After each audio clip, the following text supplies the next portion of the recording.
Mita Srinivasan has been a member of Female Fusion since the very beginning.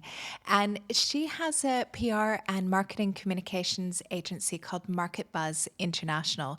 And I absolutely loved my chat with Mita because she sits down and talks about her business journey, but also shares a lot of wisdom and top tips about how any entrepreneur is able to get their communications right from the very beginning. And communications, when you own a business, is so essential. So I look forward to sharing this podcast episode with you today. The thing I love about Female Fusion the most is our members. We have members from all over the world, every nationality, every culture, and every type of business. And people tend to come for all of the information, the content, and the discounts, but they stay for the community, which is the most warmest, supportive, and uplifting community. And I am so excited to share with you over the next 30 days, 30 stories of our members. They are going to inspire you and give you ideas on what you can do in your entrepreneurial journey.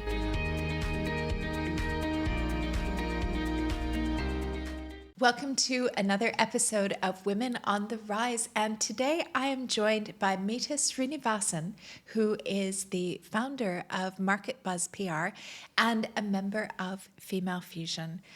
Welcome to the podcast, Mita.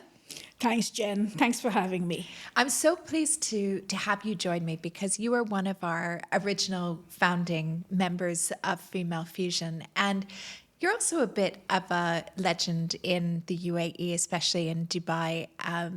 Within the PR scene, you have a PR marketing agency. Maybe you could just tell everybody a little bit about you and about the business that you have. Yeah, so as I keep telling a lot of people, I'm an accidental entrepreneur. Aren't we all?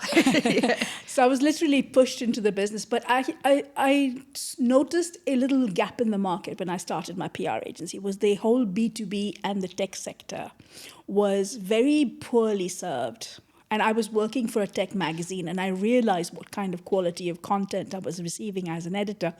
And I thought, these guys need help. And a lot of them, actually, to be honest, I wanted to keep it affordable as well, because a lot of them didn't have huge budgets for the Middle East in those days. I'm talking 23 years ago. Yeah. That's a long time ago. And in those days, the Middle East was not such a priority as it is today, and the budgets were really low. So you had to balance good quality with a little bit of support, with understanding of the market, but also not make sure that you can pay your own salaries and your own bills. And that's how Market Buzz PR was done. So we started with tech PR, but we didn't focus on consumer stuff. We focused on the B2B stuff, which is all the stuff that makes your businesses work and your systems work, which is the reason why I'm such a bit of a geek in there. But it is, that area was so underserved then. Oh. And I think even as well within the UAE market, there's not many companies that specialize just in that type of PR as well. It's kind of, I like that PR. It's kind of like the big brainy stuff. Yeah, exactly. Yeah. The ones where you had to really stretch your imagination to try and get the right kind of PR. And one of the things that I liked about it was that a lot of these tech companies, it was not just, they were UAE based because the headquarters were here. In those days, UAE was the easiest place for them to have here and then roam around the rest of the region. So we used to cover regional stuff. So we used to work with regional media for those particular companies. So it wasn't restricted just to here. So it was quite exciting. So you got first-hand knowledge of new tech that was coming in, new stuff that was coming in, new initiatives that were coming in. And from there, but slowly it's evolved. I work with the Thai guys and now with Female Fusion, startups are a big deal for me as well. Yeah. I love helping startups. I love working with them. And I also see all the mistakes they make.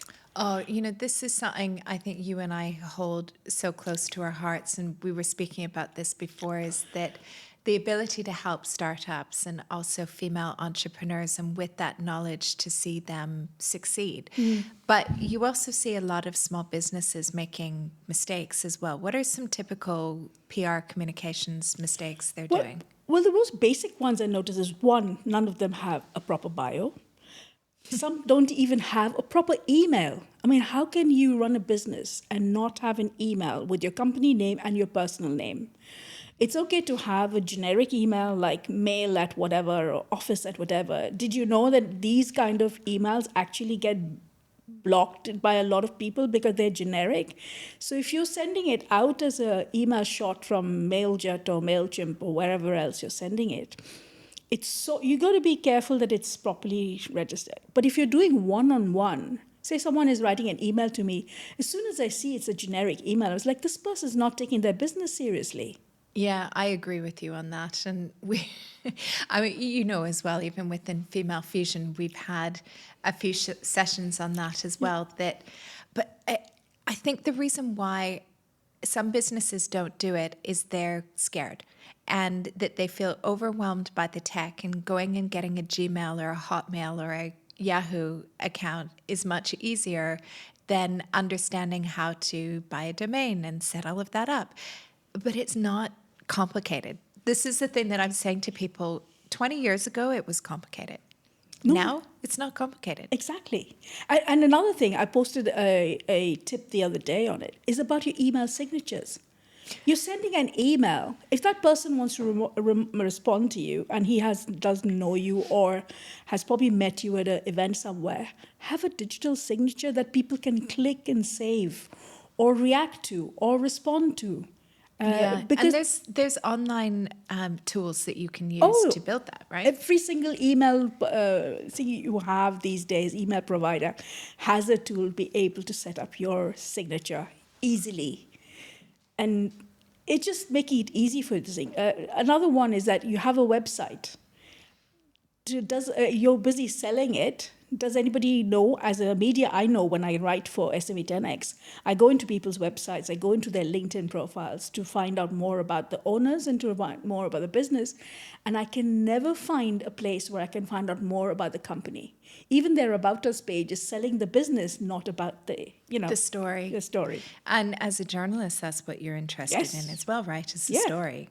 Yeah, exactly. It's funny. I think sometimes the reason why this happens is that if you set up a business, you've gone from maybe being a sales manager, an HR person, or an engineer to all of a sudden running a business where you're doing the sales and the HR and the tech and the marketing and the PR and all of these different things that if it's so overwhelming that you don't know where to start, especially if you don't have a background in communications. Because I think for me, whenever I set up a business, first thing is, how am I going to communicate this? What does it look like? Make sure, even before you go live with it, the bio is there, the company profile is there, everything is there that makes your business look big. But if you don't know that, you don't know. No, that's true. That's very, very true. I mean, I can understand, but if you've started thinking about doing a business, you know what you're doing, and as my father used to always say, if a tree falls in the woods and you don't hear the sound, has it really fallen? Yeah, exactly. And there's also that fear, right, too, that I think sometimes people want to hide behind the scenes because they don't want to be seen. Unfortunately, as business owners, we don't have that option. You have to be seen now. There's very, very few businesses that you can set up where you can hide behind the scenes and people don't see you as the owner, because everybody wants to know who the owner is and information about them. Yeah, absolutely. I mean, especially in this digital age, the next generation that's coming in, they live on their phones, they live on their mobiles, they live on the internet. My 12-year-old grandson doesn't. If it's not on his phone and he can't access it on his phone, he's not interested. Yeah, if it's not on TikTok, it's not interesting either, right? So this is the future generation of customers, potential partners, potential collaborators, maybe potential investors. You make it easy for them to find you. Yeah. So other than those areas for a business, what other quick wins could a small business do to be seen more? Would you say that they should be active more on social media or... Not all. Yes, definitely social media. I would say definitely make it easy. Find out where your customers are, so make yourself known there. But if you want to talk about communications and want to make sure stay on the radar of your of media or potential partners, potential this thing, I would say people are underestimating newsletters. You don't have to do it very often if you don't have a lot of news. do it once a month. But even if they say send it to your existing customers, potential customers that are there, your own team members. That is another thing that they don't do. That even if you have like 3 team members, make sure they're in the loop, even if it is through a WhatsApp group or whatever. These days, there's so many channels of communication. Communication doesn't have to be just with the media. It has to be with your partners. It has to be with your stakeholders. And that includes your customers, people who are investing in you, potentially investing in you, potential partners. They want to know who you are and what you're doing. Yeah, and PR has become so much broader as well. As you know, too, I started out in PR too. And I remember back then, PR was everything. It was how, and especially getting the press coverage, that was really what was going to shape your reputation as a founder and as a business. And more now, I was having a conversation with another entrepreneur about that press coverage isn't everything. No. There's actually much better ways that you can get in front of your customers that's still PR and communications, rather than sending out a press release or sitting down and doing an interview with the journalist for a publication that maybe you have a bit of vanity and you can go, "Ooh, I was in this, I was on TV, I was on radio, here's this article." But if your audience isn't seeing it, if your customers aren't seeing it, as you were saying as well, if a tree falls in the forest and nobody hears it, if your target audience isn't watching that news program, do you really want to do it? Exactly. I absolutely agree. And it has changed so much. Before we were focused as PR agency, we were focused on media relations. They're still important. I'm not saying they're not important. But media relations was a means for us to reach the audience we wanted. The target audience, our clients, our customers, that's who we wanted to reach, to influence their decisions, to let them know what we were up to.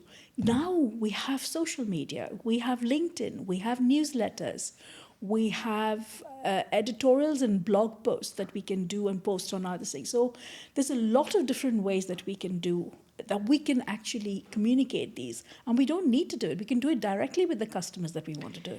Isn't that so much nicer? Oh, much nicer. I remember starting out in PR, and one of my very first jobs would have to be that you would pick up the phone and call the journalist and be like, "Hi, did you get my press release? Do you want to speak with the spokesperson?" And I just remember how awful that was, and probably the journalist on the other end of the phone as well was like, "Ugh, not another PR, not another PR person," right? Yeah, and exactly. You don't need that now. You don't need to be seen by doing that anymore. Exactly. What you need now is to cultivate a few choice ones and have conversations. Yeah. And regular conversations, deeper conversations where you just drop them a line. A journalist actually told me, I send once a month a quick email giving a summarization of the customers I work with, a summarization of some of the topics and announcements that are coming up. I hate press releases. Yeah, me too. It's just, they're awkward, right? I sent the last email I sent to the journalists. I sent over there, no journalists were harmed in the sending of press releases last month. And I got replies back from at least 10, 12 of them that said, "I love that line." Because they hate press releases, right? Because it's not personalized to them. Yeah. It's not catered to them. And that means they don't care, unless... So what would be your top tips for a founder who wants to maybe grow their business? How would they be seen more? What would be your top tips to get out there and be seen more? First, I would say pick a social media that is really, really close to where your customers are. Make sure your profile is easy to find and updated. Make sure contacts are easily found and updated and contactable. Make sure that you post quite regularly. It doesn't have to be every day, in my opinion. It can be once a week, but make sure it's consistent on a regular basis, and don't do a sales pitch. Talk about something that somebody can take away, and then they'll come back to you. Consistency is so important, and not doing the hard sell. Yes, absolutely. I mean, you don't want to be hard sold. They don't want to be hard sold. I wish that small business owners would understand this more, that if they share and they share information and they share their knowledge, that builds you up as an expert, and you're going to naturally have people Oh, who yeah. will want to come to you Absolutely. rather than you doing the hard sell, or when you do the sellers say, oh, by the way, I have this for sale, or we're doing this, then all of a sudden people are like, heck yes. I love you. I love, what you're talking about. You give so much value. Yes, I'll buy from you. And that's what you want to do, is have that warm audience as well. I absolutely agree. That's exactly it. It's not about, and don't think of it as being bragging. It's not bragging. No. You're just talking about something that you feel strongly about and passionately about, and that comes through in a post that says, you should do this because this is great. This is what happens when you do this, and this helps you. Yeah. And then they'll come back to you again. Yeah, absolutely.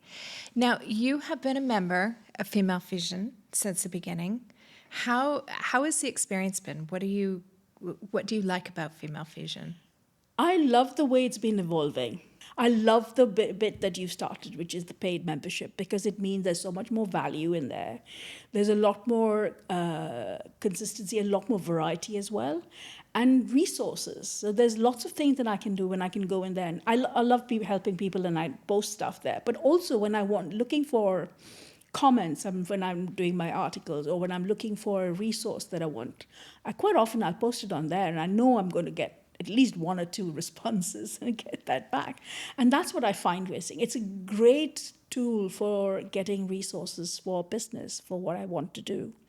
That's awesome. Yeah. And that's one of the things that I strive for as well, is that any time you have a question in business, you should be able to find it in Female Fusion. So this is another area where I think small business owners, if you're still starting out over there, is don't just wait to post something. Comment on somebody else's posts. And this works for all social media everywhere. The moment you comment on somebody else's post, that comment, your name, your profile is suddenly seen by not only people who are following the other person, but who are following you, but who are following the other person as well. And your advice becomes more the same. So you can build sort of trust, knowledge, expertise by sharing that with them. And that helps a lot as well. Definitely. And, I find it interesting, like that's one of my favorite things as well, is that so many small business owners don't get this and instead feel that a better way to operate is by sending people DMs. And what I keep saying is that if you respond, if you mention your company name, that is there forever. So if somebody is going to be doing a search for, let's say, a social media manager, that they do that search and they see that you've professionally written about your company, you've said what your company name is, you've said what your experience is, and you put a link to your website. All of a sudden, that screams professionalism to me. If I see somebody who writes DM or DM me, I'm like, who are you? Why would I DM with you if I don't even know who your business is? Yeah, that's not the only thing. Also, when you DM, you're missing out on the opportunity for a few other people who probably have the same question, right? From seeing your answer. Yes, exactly. And free opportunity. People need to get over the fear of sharing information. Because there's no new stuff out there, right? It's not like you are holding, trademarked information about something. Yeah, not in this day and age, not anymore. Right? Just go and share that information. Yeah. So then you start to build up that name and the reputation as being always the helpful person. There was a post that you did, which I think I saw it on LinkedIn rather than anywhere else, where you said the people who want to imitate you will do it anyway. Yeah. But what makes the difference is you and how you execute it. Yeah. That resonated with me big time. And that's what people need to understand. Whatever you're doing, you're adding your take on it. Nobody can do that other than you. Yeah. And they can copy all that they want. No. But it's not going to be the same thing. No. Exactly. Never. Mita, it has been such an honor to speak with you. Thank you for sitting down with me today on Women on the Rise. I loved it. Thank you very much for having me. You're welcome. Thanks for listening to the Women on the Rise podcast and our 30 most inspiring female entrepreneurs. If you are inspired by today's episode, why not come and join us in Female Fusion? We would absolutely love to have you. This is where you will be able to connect with the most incredible female entrepreneurs who are all committed to building a most profitable business. All you need to do is head over to femalefusionnetwork.com/join. I look forward to seeing you on the inside.